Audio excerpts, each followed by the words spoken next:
Hello, everybody! Welcome. My name is Monty, and y'all are watching Mott Games. And today, we are going to be answering the question, does Balatro have that Game of the Year sauce, that sauce, right? It was, I think, one of the most surprising picks for Game of the Year. And you know what? I want to give it a fair shake. You know what I mean? I want to give it a fair shake. I don't want to cast an immediate judgment on it before I've even had my little fingies on the controller, right? And so that's the plan today. So here is some stuff that I found out about Balatro, right? Here's what I know before starting. I know that it's a card game that got nominated for Game of the Year. The first time that I ever heard of this game was at the nomination. I'd never heard of this before. It's never come across my radar. I had no idea what it was, right? And so after talking with my chat a little bit, what I've gleaned is that it's a poker kind of game. We watched a couple of trailers as well.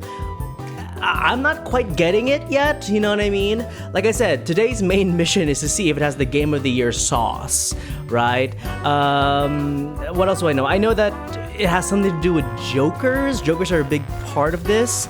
According to everybody that I've seen talking about it, though, it's a really addictive game. It's really addictive. But I will say it does not take me a whole lot to get addicted to a mobile game kind of thing, right? Y'all know that one a mobile game that was on every ad on TikTok, and the really cheap ones called, I think, BitLife. The one with the little sperm cell on the front facing of that app.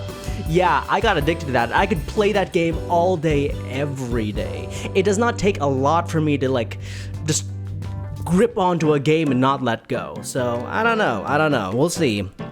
Also, other thing I found out is that this is an indie game made by one dude, which is extraordinary in and of itself. But to have such high accolades and to be nominated among Final Fantasy VII Rebirth, to be nominated alongside Astrobot and Metaphor Fantasio, that is incredible. What an incredible story. So let's talk about it, because this is a fascinating story, right? So Balatro was made by one dev, like I said, named Local Thunk, right? And you're like, well, what does he look like? Who is this Local Thunk? Is he a local hunk? Unfortunately, there is no picture. No picture of Local Thunk exists out there. This man has chosen, or woman, has chosen to maintain their identity a secret. So this is what their Twitter profile picture looks like. This jolly looking fella right here. All I can find on him is that they're Canadian and that they work in a development field. So they work with code and all that stuff. And the reason why he keeps his identity private is because he likes to compartmentalize. So his gaming dev life over here and his IRL life. And I respect that. You know what? I respect that. Kudos to you, my friend. Kudos to you. Some other things that I thought really endeared me to him were there's this one tweet that I saw. He says, I once told PlayStack, my publisher, that the full version of Balatro would have 120 jokers. In a meeting later that week, they mentioned something about 150 jokers. And instead of correcting them, I just made 30 more jokers, LeMayo. I think that's sweet. He seems like such a sweetheart. Other thing that I thought was interesting, this is an article from IGN. They said, Balatro creator hates the thought of their game being sold to a casino enough to forbid it in their will. And I think that that's really sweet. In a game that centers around cards and poker especially, being anti-gambling, I respect that quite a bit. I really do. I really do. Other thing that I really like about what I've seen so far is that he's very collaborative. He works with a lot of other gaming devs and all that stuff, just so that they can, have a little collab in Balatro. My favorite, though, is his team up with Concerned Ape, which, if you don't know, makes the Stardew Valley game.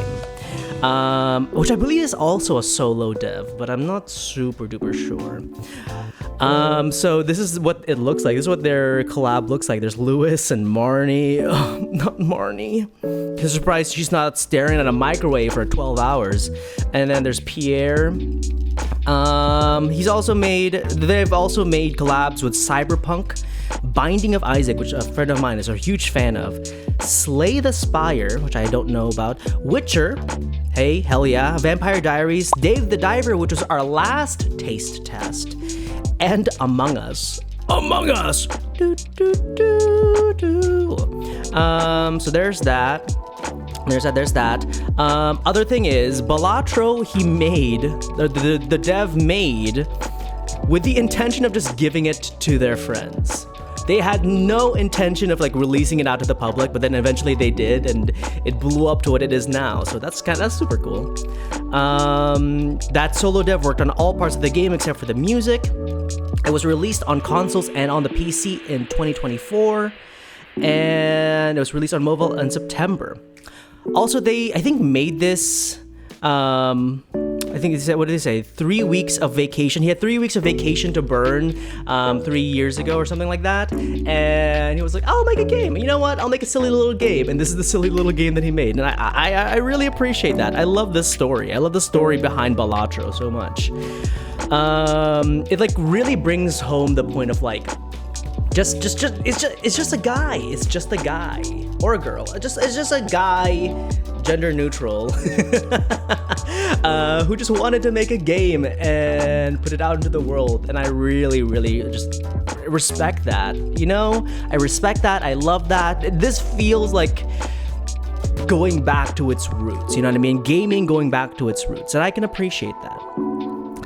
Some quick things about PlayStack, which is a small game publisher based in London. They're the ones who published Balatro.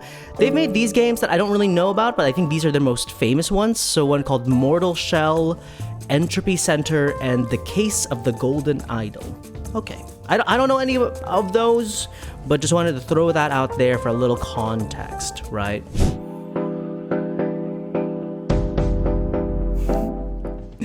All right. What is this? What is this?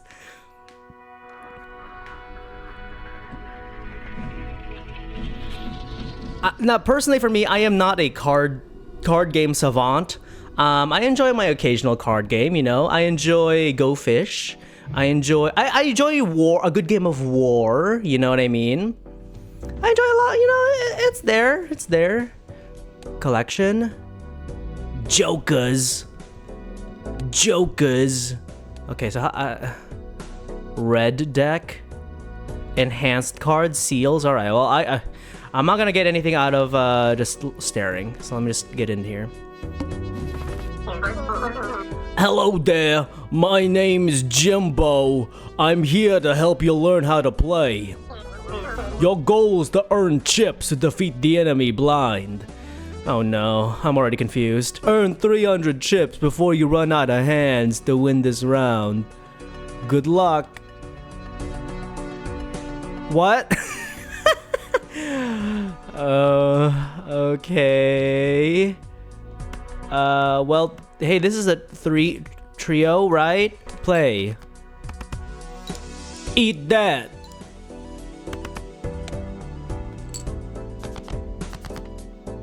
Okay. So far, not seeing the sauce yet, chat. So far, not seeing the sauce yet. This is the best I can do. Do I not have an opponent?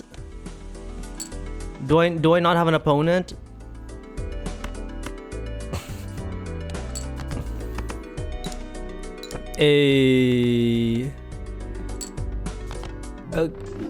What do you mean game over? Maybe Go Fish is more our speed. What do you mean I lost the tutorial round? What do you mean? Y'all did not just see me lose the tutorial round. That did not just happen. Okay. Is Mod Games the worst Balatro player ever? You guys, I don't know how to play this game. Discard up to 5 cards at a time. I lost again! I can't! How am I losing this tutorial I can't get past the tutorial of Balatro. What is happening? Okay, hold on. I need to lock in. Hold on. This is bonkers and embarrassing. Okay. Score at least 300. But like, it's not giving me the right cards to score at least a 500, right? Harder than Elden Ring. That's what I'm saying. Officially, I have had more tries on this tutorial round than I had with Astel, the world-ending destruction below the lands between. Okay, here we go. Ready? 3. Full house.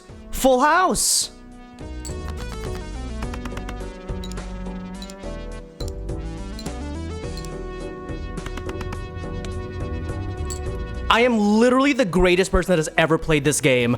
I am literally the greatest person that has ever played Balatro. Oh my god. Nicely done. Now that you're flush with cash, you can buy some new cards from the shop. Oh. I don't want to buy. Why do I want to buy this? Try buying this handsome devil. Alright.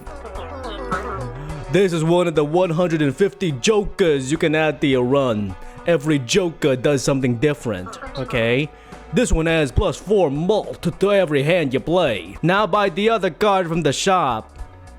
The Empress? This tarot card is a consumable. This one will enhance your playing cards. Hold on to it. You can carry up to 2 consumable cards with you at a time. If you save up enough, you can buy a voucher. Vouchers passively upgrade your run. And check out both of the booster packs in every shop. They're full of goodies. The buffoon pack? Hey, I think that's the pack that we need, chat. Okay. Let me discard. Ah. Huh? Oh, I see. Okay, I kind of understand. Hey, look at that! I won again. Okay, I get it now. I understand what I'm supposed to be doing. Okay, it's making sense. Still don't see the sauce, but it's made sense. Okay, my feet have landed firmly onto the moon, and now it is my job to moonwalk. Hey. Can I spend $3 on Uranus? Arcana pack? Choose one of up to 5 tarot cards to be used immediately. Sure. That sounds fun. Oh. This is cool, I think, you know. I think that I can see why people would get like really attached to this, right? Let me reserve my thoughts. Let me reserve my how does one say opinions until after our hour is up. Discard 2 random cards per hand played. Okay. Come on. Oh. 3, 4, 5, 6, 7. Okay. Hold on. 8.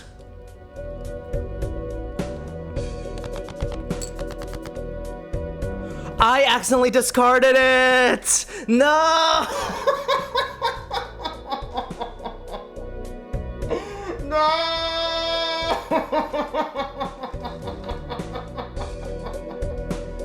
I meant to play it! But I discarded the cards! Damn it! No!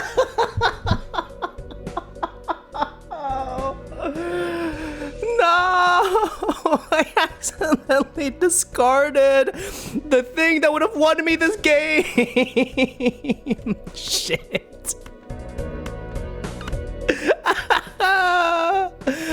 Oh, that's so sad. Oh my god, that felt like when you're like at 1 HP on an Elden Ring boss and then you just like choke, you know? I'm gonna be so honest.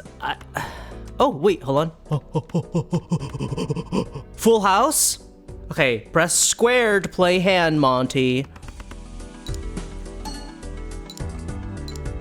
Let's go! Times 8 plus 5. Dude, I'm literally the greatest man to ever play this game. There's a little bit of the Final Fantasy prelude music playing in the background, if you can hear it. Like in that part. You know, as I said earlier, so far Balatro has made some really cool, they've made some really cool collabs. So you want to buy Jokers whenever possible? Do I?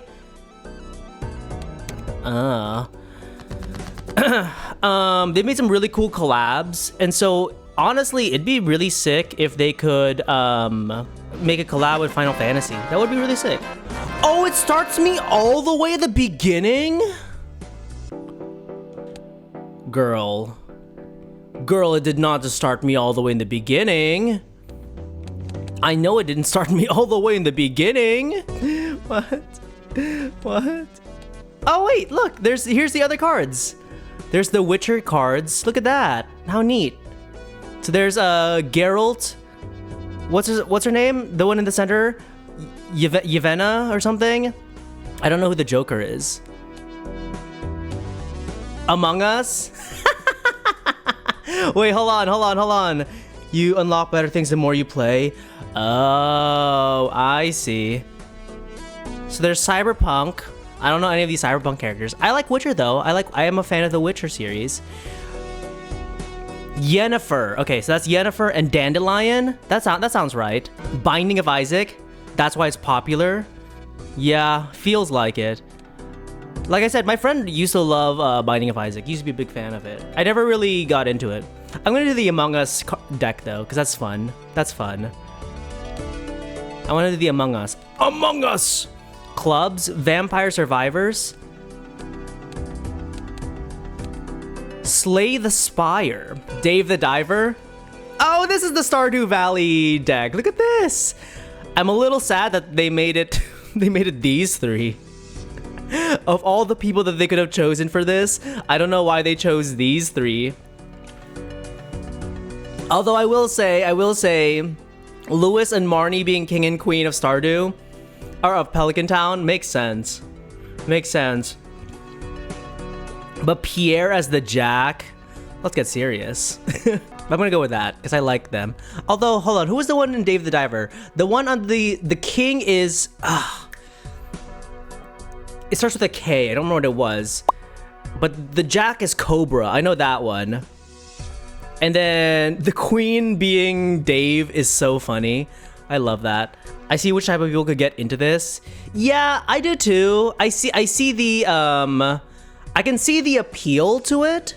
I'm still a little surprised that it's nominated for Game of the Year. If I was to really just sit down with my feelings and ask myself, like, what would it be that I want a Game of the Year to bring? You know what I mean? I think that like Game of the Year should be what like defines the year. You know what I mean? Like when I think of previous winners, I think of like, you know, Red Dead Redemption 2 and Elden Ring and all that stuff. And I'm like, yeah, these games defined that year. And so like for me, that does not really, it's hard to like quantify, you know, if that makes sense. Like I said, I appreciate what this game is doing. I appreciate what this game is doing. And I love the fact that one solo dev is the one who like made this entire thing. I think that's so sick. That is one of the, like, that is such a sick, oh my God. That is such a sick story, you know what I mean? That a solo dev who wanted to just like make a game made this. And he like made it with the sole intention of just like making it for his friends. Like I honestly do not want to shit on Balatro. Like I'm gonna be so honest with y'all. Like just based on what I know about this game now, based on like the development that this game went through, I don't want to shit on the game in and of itself, if that makes sense. Because, like I said, I think that that is what the gaming world needs. Like stories like Balatro are what the gaming world needs. I want I want more solo devs. You know what I mean? I want more solo devs out there. I do. I cannot criticize the video game industry by saying that, you know, it's always cannibalizing itself with remakes and all that stuff over and over again by doing the same exact things over and over again. And then when somebody comes onto the scene wanting to onto the scene who just wants to make a game, who's just a dude who wants to make a game and wants to just show his creative passion, I find it hard to criticize that. I really do. And I think that just looking at all of these, the bells and whistles of this game, I'm impressed that one guy made it. I respect this game and the development of it. I don't know if I'm there for it. I don't know if I'm there personally for it being nominated for Game of the Year. And not because I don't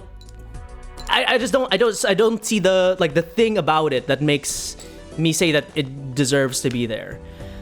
But at the same time, there's also like games on there that I also don't agree with. It's not the only one. Concord, yeah, Concord is like exactly the thing where we've seen that there is a deep fatigue with it's a deep fatigue with like these corporations because it's a very blatant just money grab for a lot of them, you know what I mean?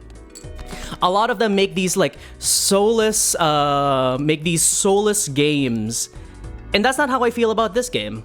That's another thing that I will give it, you know what I mean? Like, one of the things that I've been saying recently is that I'm kind of tired of like playing these games that have like microtransactions out the wazoo, and then there's no like soul or artistry or life within it. Or if there is, it feels so small, it feels so minuscule because like they're locked behind a paywall or like they just don't feel good to earn. And so that's definitely something that I can give this game, is saying that I don't feel that way about it. Cookie, I will tell you this. I don't know what y'all will vote for, and I don't want to influence it, but I will probably end up like giving it like a go on my own and seeing what that feels like. Cause I will say that sometimes how I like feel about the game changes when I'm like by myself and like when I do it on stream. You know what I mean? So I'll report back on Monday. I'll probably do it on the weekend, and I'll report back on Monday how I feel by trying it on my own. All right, so Balatro, we've given it a try here on stream together. I gotta say, my first impressions of it are like, okay, I can see how some people would get really into this. I don't think that I'm here. I don't think I'm in its target demographic, unfortunately. I will give it more of a go over the weekend, and we can talk about it more when we like watch the Game Awards together. But as of right now, I don't know. The big question was, do I feel like it has the sauce for Game of the Year? I don't know. I can't say that I feel it. I'm gonna be honest. Like, not even comparing it to the other AAAs, I think, what do you call it? I think that even compared to the other AAAs, I'm like, taking that away, comparing it to like just the other indie games, I don't know how I feel about it. I don't know. I don't think so. But at the same time, does it matter? No. If you enjoy the game, you enjoy the game, and God bless. I'm gonna give it more of a go this weekend, and maybe I'll have a different opinion of it when I do. Perhaps I'll find the sauce on my own, but I'm willing to give it a go. Hey yo, it is me, like a few more days later, wearing the same sweatshirt. I put some more hours into it, and you know what? There was a small period where I was like, okay, I think I'm a little addicted to this, right? But I don't think that it lasted as long as a lot of y'all's did, right? For me, I got really into it, making my way to the 8th ante. And once I got there, I was like, all right, I'm good. I think that was my I'm good. Thank you so much for the entertainment. I'm good, right? So that was my moment. So to follow up on the big question, I don't think so. I don't think it has the sauce for it, but that's one man's opinion. But I am happy that it's getting the recognition. So, yeah. Thank you so much for watching.